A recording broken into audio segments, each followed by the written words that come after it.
'Tis the old ship of Zion. 'Tis the old ship of Zion. 'Tis the old ship of Zion. Get on board. Get on board. I was lost in sin and sorrow on an island life's dark sea. When I saw far in the distance there a ship, it seemed to be, then I saw the captain beckon, and he called out loud and free, I have come, my child, to save you. Step on board and follow me. There's no danger in the water. There's no danger in the water.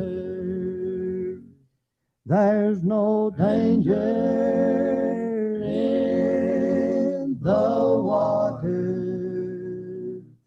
Get on board. Get on board.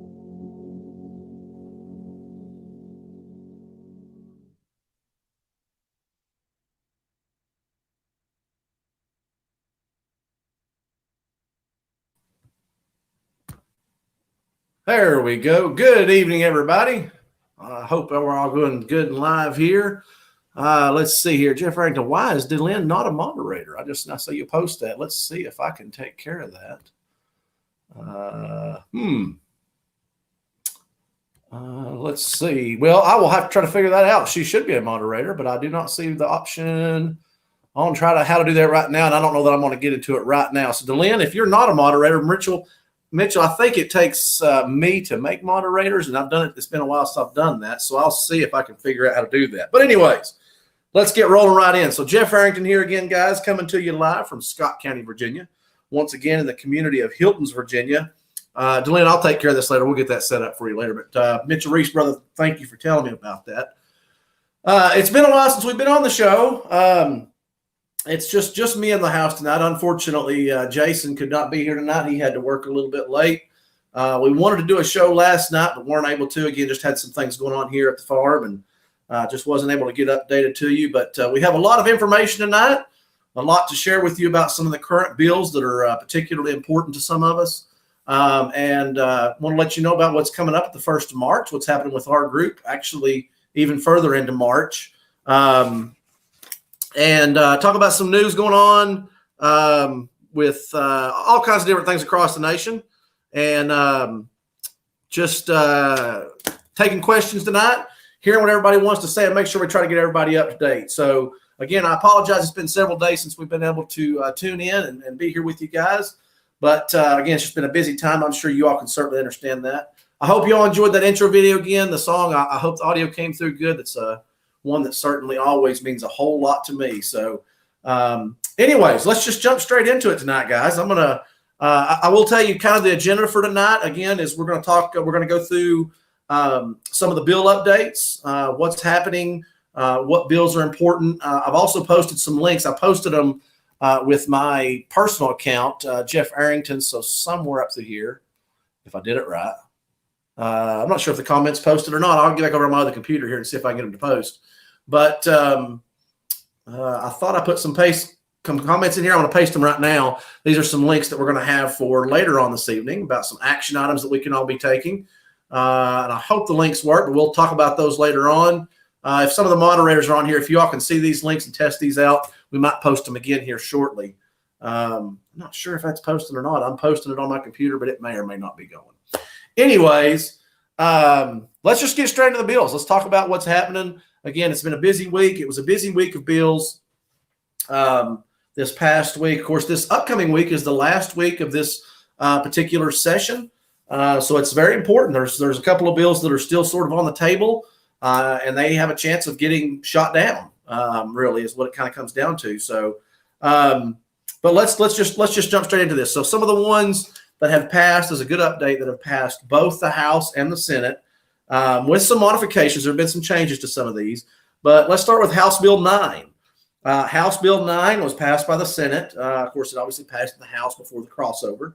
All these, so if I'm talking about a House bill, that means it's been approved in the Senate. If I'm talking about a Senate bill, that means it's been approved in the House because the crossover happened a while back at the beginning of February. But House Bill 9 deals with lost or stolen firearms.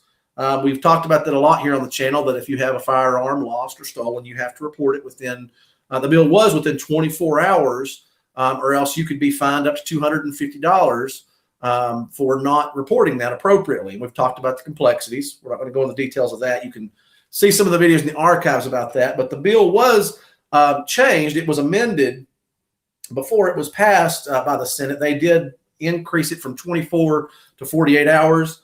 I personally don't really see that as anything beneficial. I'm a minimum government kind of guy, so I just don't understand why, if a victim doesn't do it within the time that they feel is acceptable, I don't see the benefit of why that person should be further victimized by the state with a charge.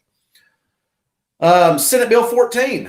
This is kind of an interesting one. It's a ban on bump stocks, which, as you know, there's already been a federal ban on bump stocks. So I'm not sure why the state felt it necessary to do that as well. I guess just in the off chance that if the federal government ever took that ban off. I'm not incredibly familiar with the federal ban. I didn't follow that one a whole lot. Maybe I should have back in the day, but I just wasn't. Bump stocks have never been something that's really been of particular interest to me. But I suppose maybe it's one of those things that could time out over time, and maybe the state wants to have a permanent one. So, but again, at the end of the day, SB 14 is one that's also passed both House and Senate. SB 35. This is basically the same as HB 421. We've talked about both of these. So SB 35 and HB 421. On the surface, it basically says that local municipalities and counties can make their own gun laws, but that's really absolutely a false title. The only thing it allows localities to do is to create more gun-free zones. So keep that in mind. It's not a good bill. I'll have another update for you talking about those two bills here in a little bit, but they've both now passed the House and the Senate. Both related bills, of course, too. The Senate Bill 240, the red flag law, it was passed by the House. Now, it was passed with some changes, and a couple of these have, by the way, I'm going to, here in a few minutes, we'll talk about some that were passed that had amendments or had some changes and what that really means, what can happen to them and how that works. But Senate Bill 240 is a red flag law. That one was passed. The House Bill 264 eliminates online concealed concealed handgun permit carries, folks, for online training. It removes the online training as an option. So currently in Virginia, you can take an online class, and once you pass that class, you can get your concealed carry permit, and HB 264 will eliminate that option. There's another related bill on the Senate side that's still in committee. I'm going to jump down to that just to talk about it real quick. It's Senate Bill 263. So again, this is related to House Bill 264. Senate Bill 263 eliminates the online option, as well as possibly eliminating NRA instructors from being able to teach the course. Now, House Bill 264 originally also had that in there about the NRA instructors, but that was removed. So that has been removed from House Bill 264. And again, it's in committee, Senate Bill 263, which is related on the Senate side. It's, of course, being reviewed by the House. But it's in committee. My guess is they'll probably modify that, remove the NRA instructor piece, and potentially push that forward. Or they may try to push it forward as it is. I don't know. Most of the bills that match on both sides, they usually go through pretty much matching the same, but it's yet to see exactly how that will go. House Bill 1004. This was related to protected orders. So if you have a protective order placed against you, you can have your guns taken from you. It's interesting because there was a similar one, similar to red flag laws. I think it was in, I'm not sure if it wasn't New Mexico. Gosh, I wish I could remember what state it was. There was a recent article I was reading about a sheriff. There was an inmate in the jail, and he essentially filed a complaint. I believe he used the red flag law. I don't think it was the protective order, but again, they both go hand in hand in the way they can be abused. But you have basically an inmate that filed this request to a judge to essentially have the sheriff's firearms taken from him.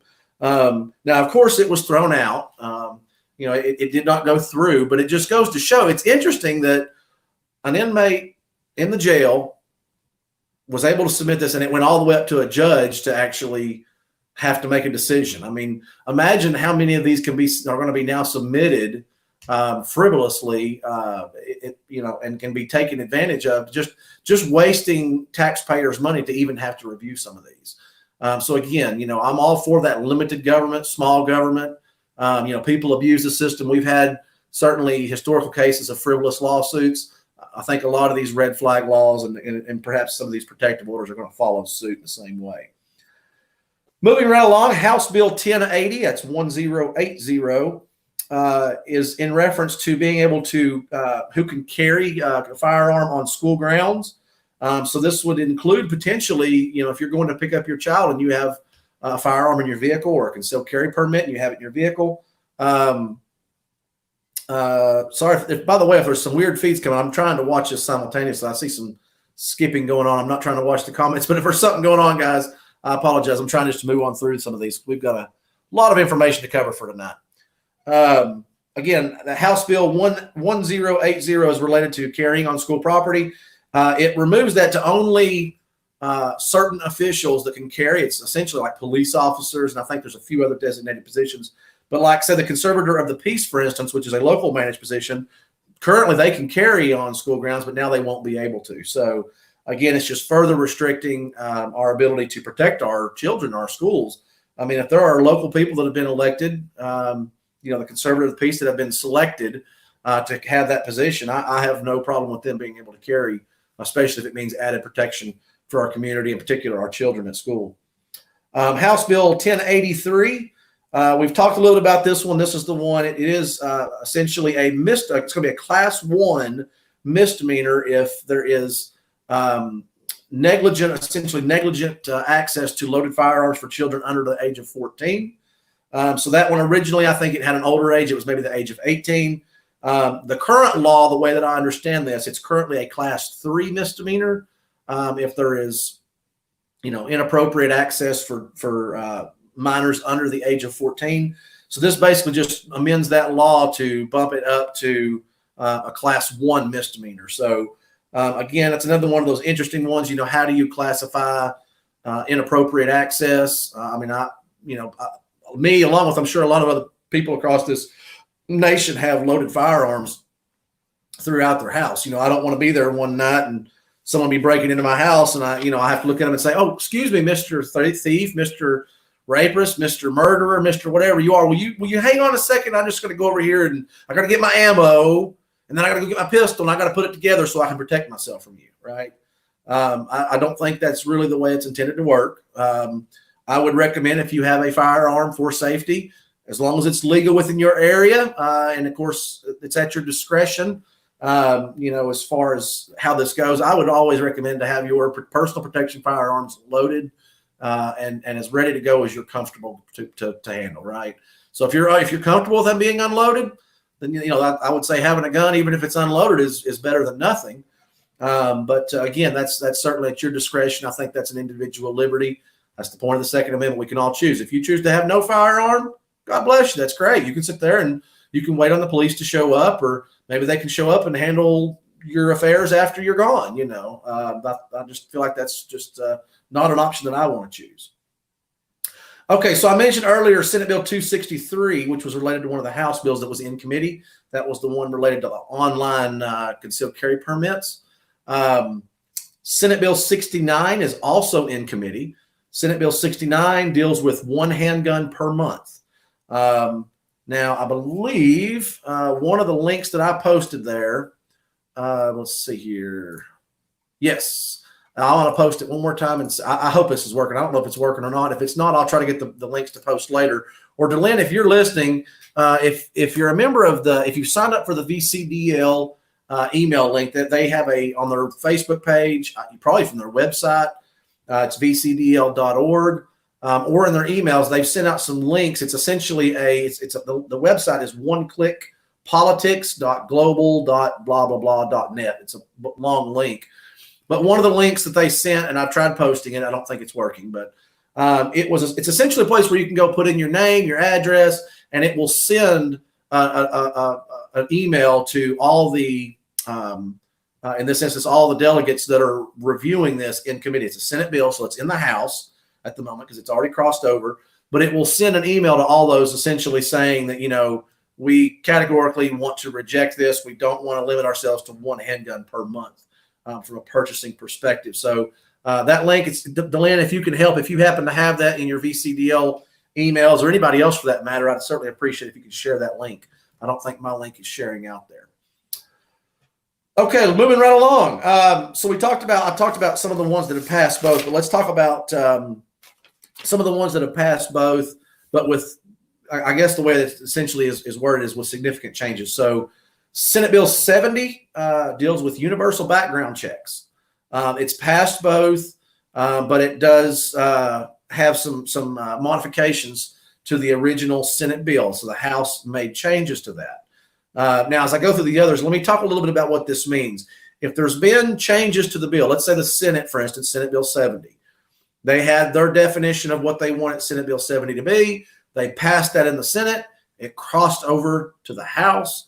And the House has now made some amendments. They've made some changes to that. Now, the way that works, even though they've passed it, okay, so it bounced back up to the top of the House, and the House passed it as it is.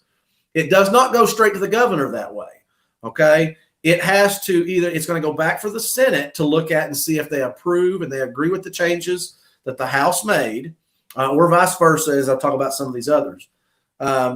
Basically, the House and the Senate have to come in agreement on what the wording's supposed to be. That's the end of the day. That's what it's supposed to be. If they don't instantly, essentially, just agree with that and bump it up to the governor to sign, it would basically go into a committee to be reviewed. It would have to get worked out. If they don't work it out in that committee, the bill's essentially dead. Okay. This is the last week of the session. I believe March 7th is the last day of this particular session. I'll be completely honest with you. I'm not 100% sure. I think bills from this session have to pass this session. I believe that's the way. I don't think it would carry over to the fall session.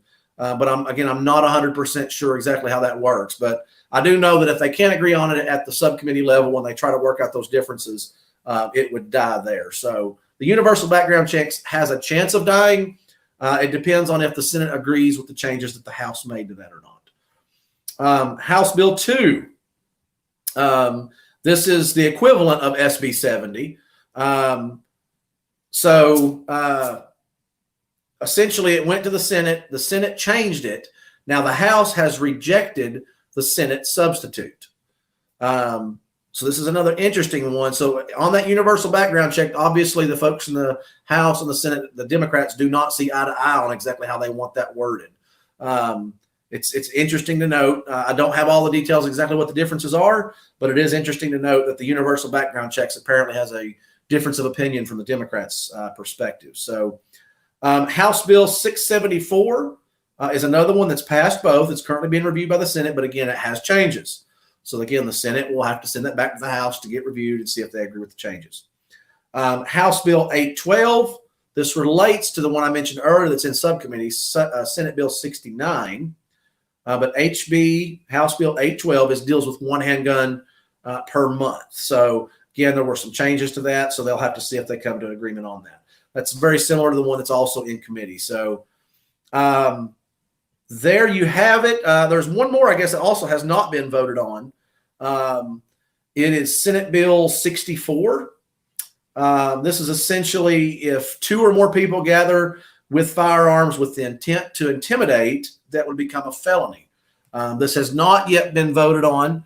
It is a Senate bill, so it's in the House. It's Senate Bill 64. I believe, no, I don't have a link on that particular one, but Senate Bill 64 is one that we also want to see certainly opposed. It's interesting because, how exactly do you define firearms with the intent to intimidate?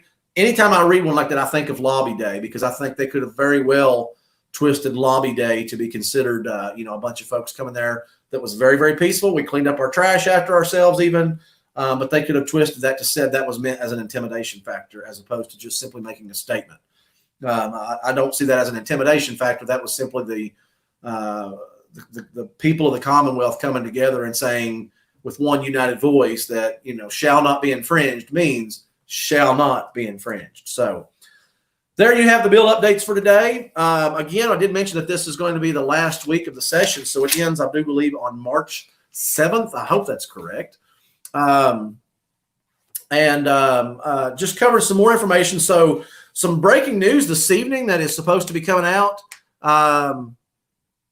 Okay, I just and I apologize. Seeing some other comments coming in here.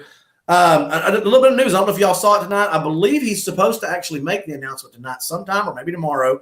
Pete Buttigieg has dropped out of the race. Matter of fact, I've got a little bit of a debate going on in Facebook land on this particular one, but I think it's fantastic. I know there's going to be some Democrats that are going to be excited about that. I already personally know some Democrats that seem to be pretty in tears about this, it seems like. Buttigieg, he was the one who was in his mind, he was going to have be the president and have, I guess, the first husband, instead of the first lady. But Buttigieg will be dropping out. He did make an announcement to ABC tonight, unofficially, but that he would be announcing later that he is dropping out of the race. Of course, another big thing coming up this week is Super Tuesday. So Super Tuesday, that's big news because it was interesting when it comes to the Democrat candidates. You really have, Bloomberg, because golly, we've all seen his commercials. Who's getting tired? By the way, give me like a thumbs up or a number one or something. Are you tired of Bloomberg's commercials? I see them everywhere. So give me like a thumbs up or an American flag or something. It's amazing the amount of commercials we're seeing out of Bloomberg. If you're watching YouTube, Netflix, Amazon, gosh, it just seems like that guy's money is everywhere. It's amazing. But you had Buttigieg, you had, I guess you could maybe say Warren's up there. You've got Crazy Old Joe. Crazy Old Joe's the one that said there'd been 150 million people murdered with firearms since 2007. Half the United States population. That's a fact. You can go look it up. He said it in the debates. Good old Uncle Joe. Bless his heart. I really think he's senile. Let's see who else you got. Of course, you had Warren. You had Buttigieg. You had Joe, Uncle Joe. You had I already said Bloomberg. Who am I missing here? Seems like there's another. Of course, Bernie. Feel the burn, right? It's kind of funny to me. All the Democrats there's so many Democrats that do not want Bernie to be that because he openly praises people like Fidel Castro. Again, that's not making it up. He actually made a comment in the debates. He said some comment like, just because they're socialists doesn't mean you can't give them credit where credit's due or something along those lines. I believe he was talking about the school systems. The Democrats are up in arms. They're really terrified that he's kind of the leader at the moment. I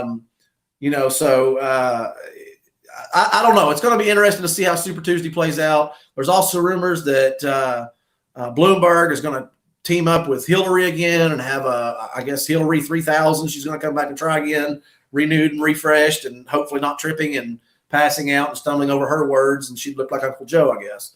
But anyways, all that, I digress. Buttigieg is dropping out. I think that is major news because he was one of the leading contenders. Again, there are people that are pretty I guess there's some Democrats that are excited about that, and there are some that are really just tearing up. It makes me think back to whenever Hillary lost the presidential race, and you saw the people in the crowd that were all tearing up.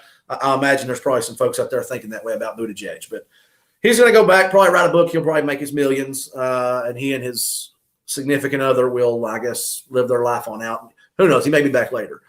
Coronavirus, interesting. I'm not going to go a whole lot into it. I know there's plenty of other YouTube channels. Obviously, guys, there was the one thing I'm going to say. This is kind of funny. So I don't know if y'all caught the video by Alexandria Ocasio-Cortez. She had just came out of, I guess, some meeting with, I guess, some other folks there in D.C. talking about the coronavirus. And it was a really funny little video that was coming out. And the whole time she's doing it, she's like brushing her hair and she's doing this with her face and maybe, scratching near her eye and stuff. And they ask her, they say, what's the one thing that we can all do for the coronavirus? What do we need to do? And she said, well, the most important thing you can do is wash your hands and don't touch your face. Now, during that interview, she touches her face like, I think it's 12 times. I don't know.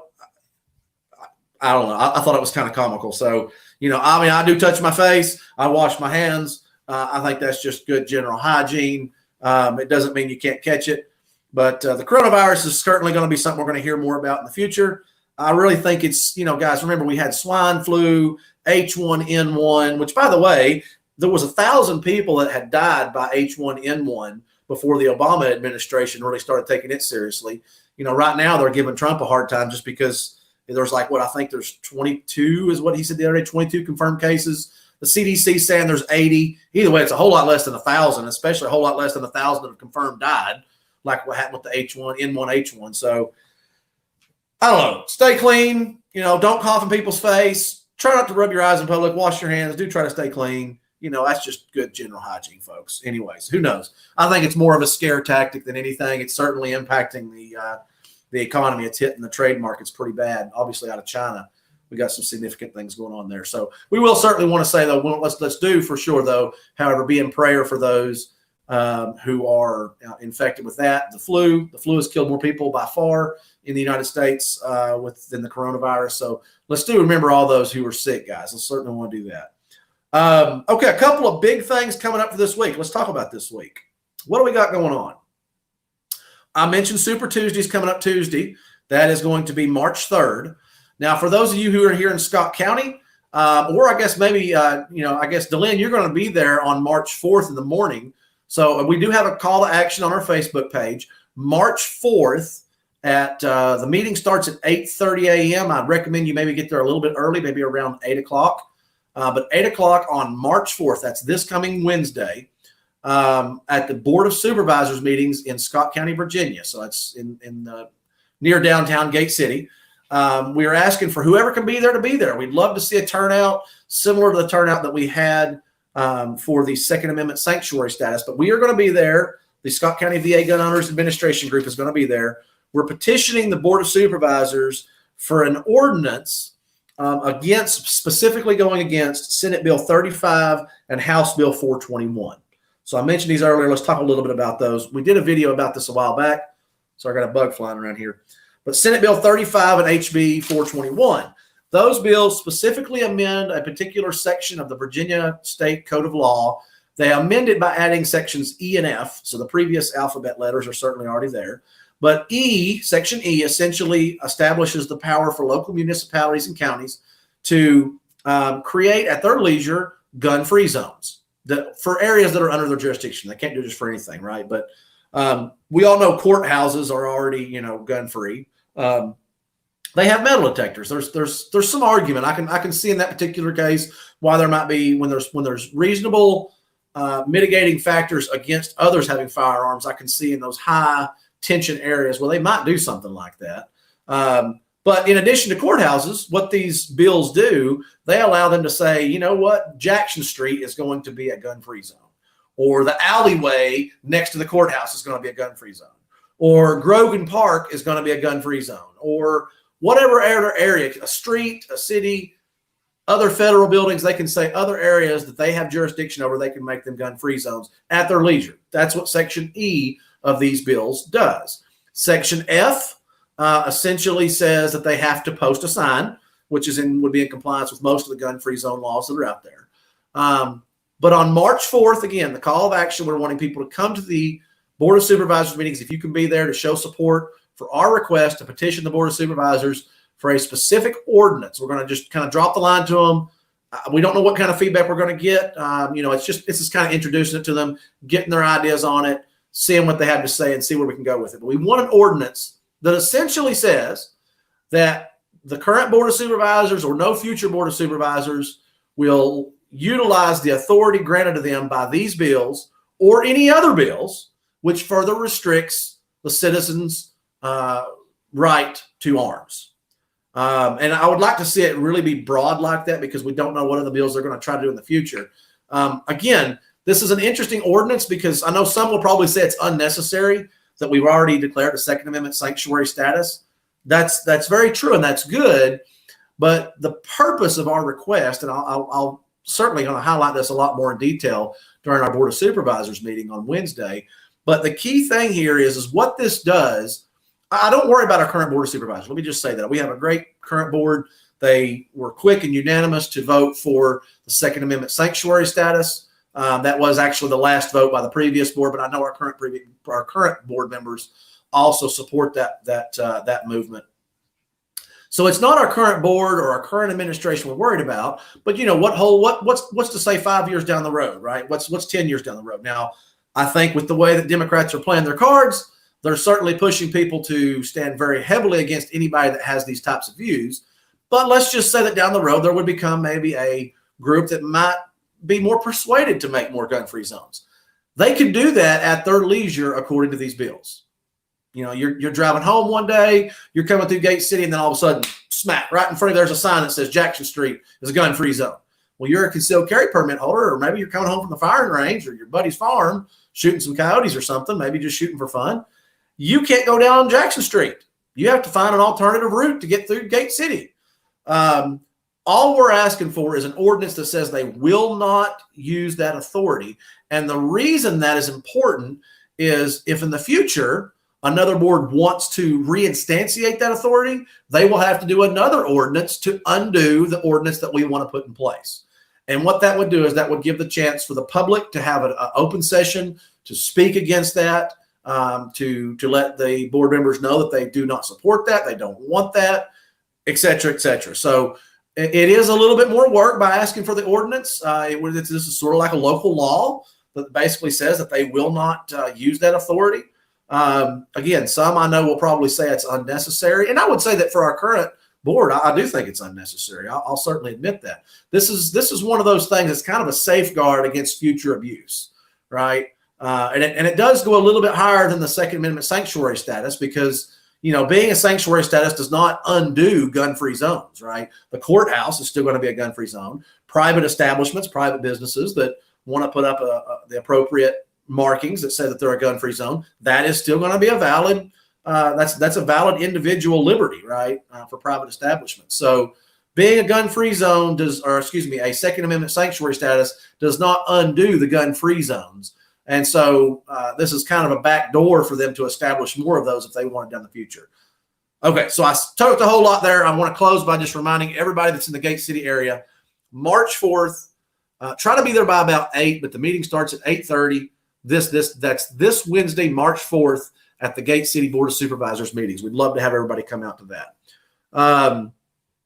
Again, now, I mentioned already Super Tuesday. I'm saying that a whole lot. And I'm saying that building up to also on March 4th at 8 p.m., we're going to be doing another live stream. And we've got a pretty cool, I'm actually really pretty excited about this particular interview. We've got candidate-elect Daniel Gade, who is looking to unseat Mark Warner in the U.S. Senate.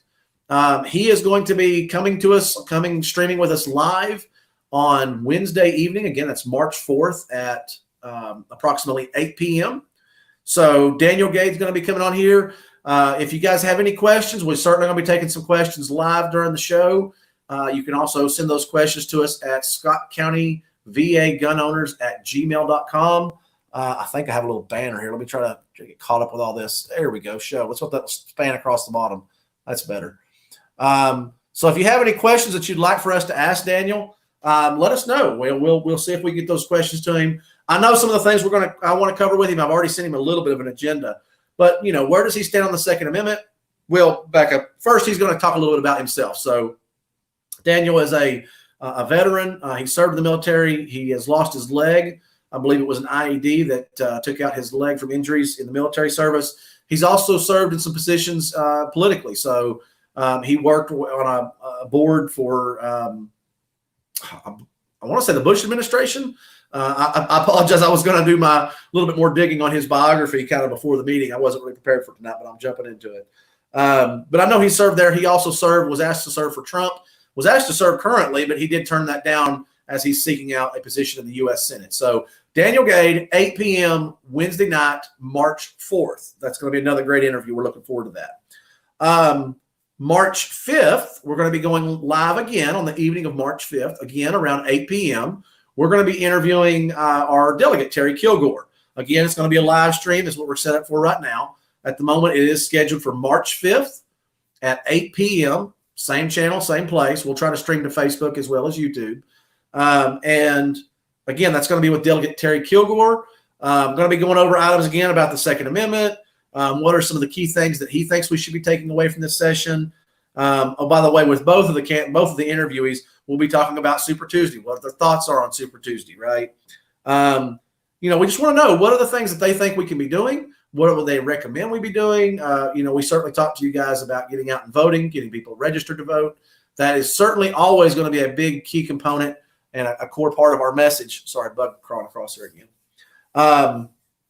So that's very exciting to have those great interviews we got coming up this week. We're trying to arrange some other interviews with some other senators. I've actually even reached out to Senator Chase. I'll go ahead and share that with you guys. I'm trying to get an interview set up with Senator Chase. I know there's some excitement and some interest around that.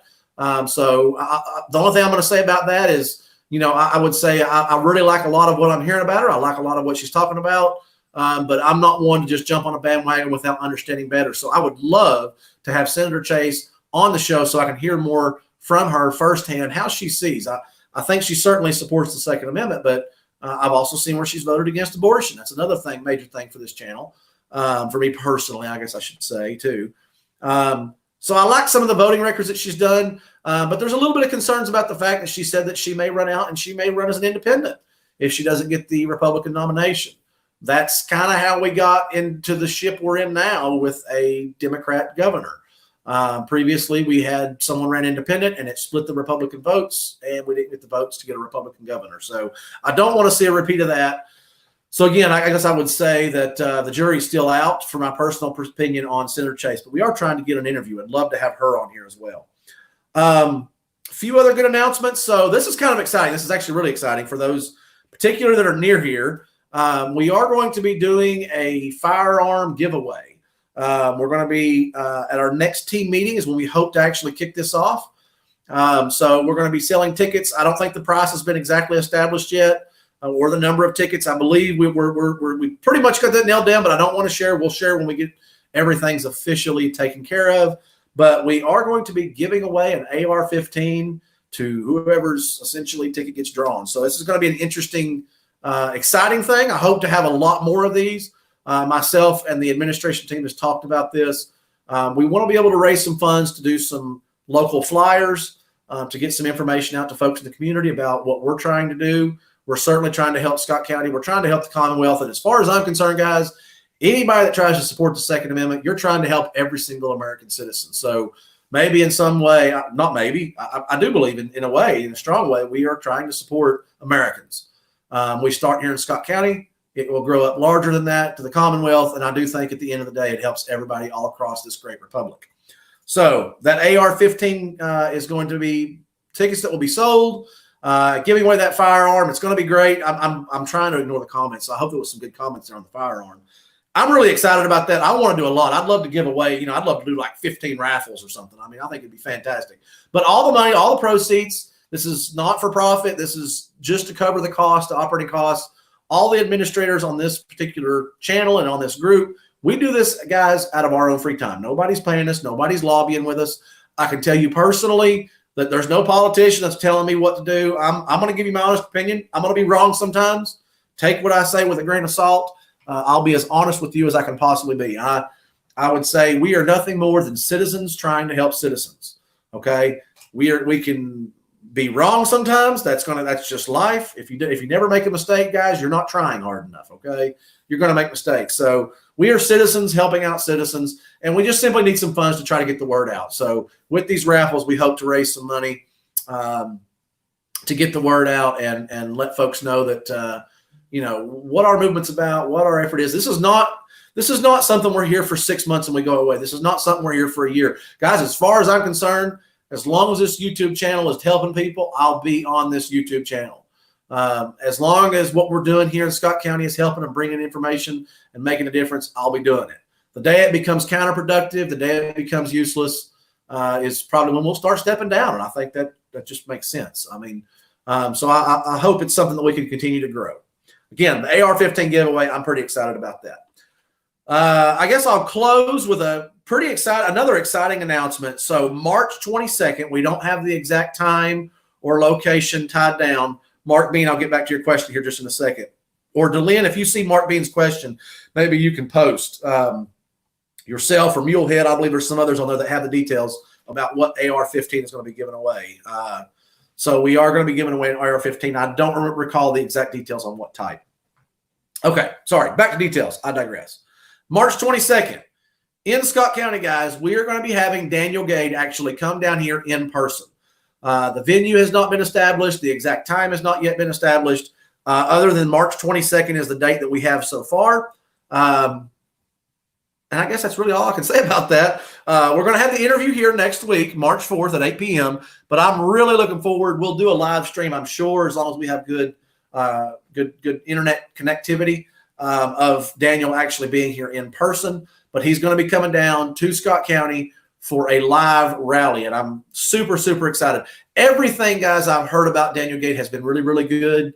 I've not talked to him personally, but I have seen nothing but good. I have heard nothing but good from every single person I've talked to, except people that I guess I would say, hate the Second Amendment or hate America. So there certainly are some people out there that don't want to see a pro-Second Amendment individual be a U.S. Senator for Virginia. But for all of us, Second Amendment, God-fearing, God-loving people, we certainly would love to see that. So, okay, let's see here. I've been really trying not to pay attention to the questions. Let's see here. Explaining the type. Dustin Carter. So, Dustin, if you're online, can you tell us exactly a little bit of details about the AR-15? And I see we have DeLynn on here commenting that she has talked. So DeLynn is posting as Scott County VA gun owners. She has spoken with Daniel Gade. Actually, to be honest with you, I've already spoken on the phone with Daniel as well. I am working with his marketing coordinator, but guys, he's just a down-to-earth guy. I mean, I really like.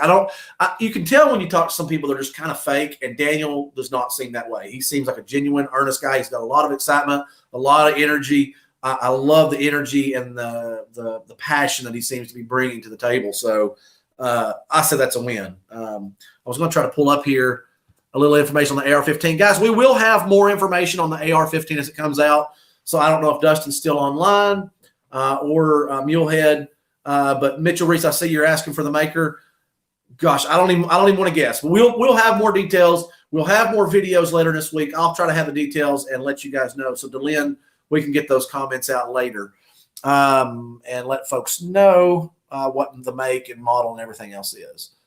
Let's just see. I'm going to scroll up here and try to see if there's any questions or comments that catch my eyes. Let's see here. I see DeLynn posted the comment. I'm not sure. I think I saw someone say the link was not working, guys. This was the one for Senate bill. Actually, there were two links. There was one related to, I apologize. I want to make sure I cover this. One handgun per month. That was Senate Bill 69 and HB 812. There was a link on there. Do a search for VCDL, and you can find the website where you can quickly submit those. I did forget something. I want to cover this. There was another link. You can search VCDL for this as well. This is related to Senate Judiciary Bill. It is Senate Judiciary Bill 18, redistricting, okay? This is one that we want this to pass. Guys, what has got Virginia in trouble with the Democratic control was redistricting that the Democrats did prior to the last election cycle. And essentially what Senate Judiciary Bill 18 does is it puts restrictions on that. So we want, the way that I understand this from the VCDL, we want SJ, Senate Judiciary 18, the redistricting limitations to pass. There is a VCDL link. You can do a search probably for SJ 18 space VCDL. That's Virginia Citizens Defense League. And you can probably find that URL where you can click on that to send a note to let folks know that you want that to be supported. So I think that's all I have. Delyn, if you're on here, I see some new comments. Delyn, if there's anything I'm missing, please let me know. Guys, if there's any questions, I guess I'll just open it up now to have any questions. Oh, Palmetto, 223556. So it's a Palmetto State Armory, I'm assuming is what that is, AR-15. So, guys, this is just the first of many. We'll have more details about the shop this is coming from. We're going to be certainly trying to get the names out there from some of our local firearm shops. This is an absolute win-win for everybody, right, guys? So if you make a donation, then your name can potentially be drawn. You can win a firearm. The shop gets to get their name out there, the firearm shop. By the way, if you do win, I'll go ahead and say this too. You have to be able to pass a background check. You'll actually go to the gun shop to actually get your firearm. So we essentially just will have that on reserve for you at the FFL dealer. So you would go pick it up and claim your firearm. But this is a win for everybody, guys. We're going to get some funds to be able to spread the word about good Second Amendment, fundamentally American values, American things. So this is an absolute win-win all the way around. I'm excited about these giveaways, and I think it's going to be a big win for everybody involved. Like a lot of the things that we're doing, guys, this is a win for everybody, right? We talk about safety. We talk about education. That helps everybody. If you're a Democrat and you don't like firearms, it's still going to help you, because if people in your community are safer with their firearms and people are more educated about firearms, that helps you. It's not like these bills where they want to take things away. Those hurt people, right? Those inherently are bad. They inherently take away liberties. We are simply trying to say, let's throw the liberty around, guys. Let's just let everybody have their freedoms. Let's let people have their choices. Let's promote some education. Let's promote some safety education, right? There's no need to legislate this. You're not guilty until proven innocent. You're not guilty until proven guilty. You are innocent until proven guilty. The Democrats, of course, want to see that turned around. They want to say you're guilty until proven innocent. So, all right. I guess that's all I have for tonight, guys. I will, as I always try to do, I will close in a word of prayer. By the way, I just want to throw this out there. I don't know why. It was interesting. So today's Sunday. I'll be the first to admit this morning I did not make it to church. I had some projects going on here, and I knew I was not going to be able to focus. So while I wasn't able to go visit my home church this morning, I did tune into a church that I first heard years ago driving actually through southern Florida.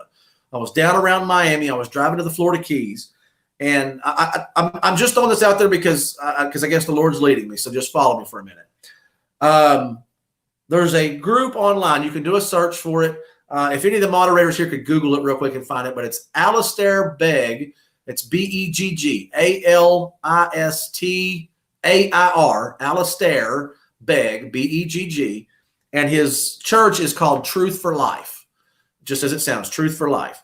They're out of Ohio, but I first heard him years and years ago. It's been probably, I don't even know how many years ago. It's been maybe 5 years ago I first heard about him driving through southern Florida. But I tuned into him this morning and listened to his sermon. And I don't know why, but today it was meant to be for me to hear it, because his sermon, it was really interesting too. He opens up his sermon this morning talking about saying that he had prepared this sermon for a road trip. So he wasn't going to deliver this to his home church originally, but for whatever reason, he felt compelled that he needed to do it today. And it was a beautifully, wonderfully written sermon about the current atmosphere of politics in America and multiculturalism and this whole modern, I know I'm not getting the right term, but there's a whole modern idea about basically self-indulgence that the world is going through, right? We see it happening in America. We've already seen that happen in Europe. All I can say is, I wasn't at my home church this morning. I was finishing up projects here, but I had Alistair Begg Truth for Life playing in the background while I was finishing the work. And I would really promote his channel. I've not talked to him, guys. I have no connection to him, but the man does some fantastic sermons. I know he's a pro-life individual. I really don't know what his stance is on the Second Amendment. He's very pro-American. He married an American. He's originally from, I believe, Wales, somewhere over in Europe. I'm not exactly sure where. But I get a lot of Bible lessons from him for our youth group. I get a lot of Bible lessons from him for myself, and his sermons are fantastic to listen to. So no connection to him, but I just want to throw it out there because, again, he felt compelled this morning. I feel compelled now. So for whatever reason, I'll follow the word of God. And if God's telling me to say it, I'll throw it out there. Alistair Begg, Truth for Life. Check it out, guys. Thank you all for being here tonight. We're going to close out in prayer. So let's go ahead and go to the Lord in prayer. Dear Heavenly Father, God, I just want to thank you, Lord, for this day. Lord, thank you for this beautiful weather this weekend that you gave us, Lord. Lord, I want to thank you personally for this opportunity to be here, Lord, and have a little bit of, online friendship and time and sharing with our viewers, Lord. And God, I just ask that with all that was said tonight, Lord, I'd ask that it would be what you want it to be said and what you want people to hear, God.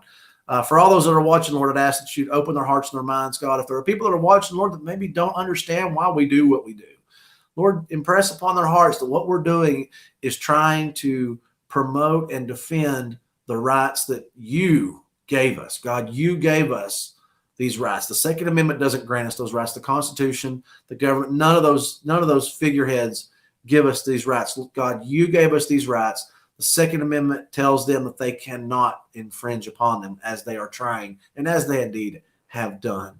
So, God, we're just trying to bring back those rights, Lord. We're trying to preserve for ourselves, for our own liberties, Lord, the things that you have granted upon us. God, and I would just ask you lay that on everybody's heart and their minds. And if they don't understand, Lord, that they just try to understand, Lord, that is why this is so important. We've seen time and time again in history that whenever this happens, nothing good follows from it, Father.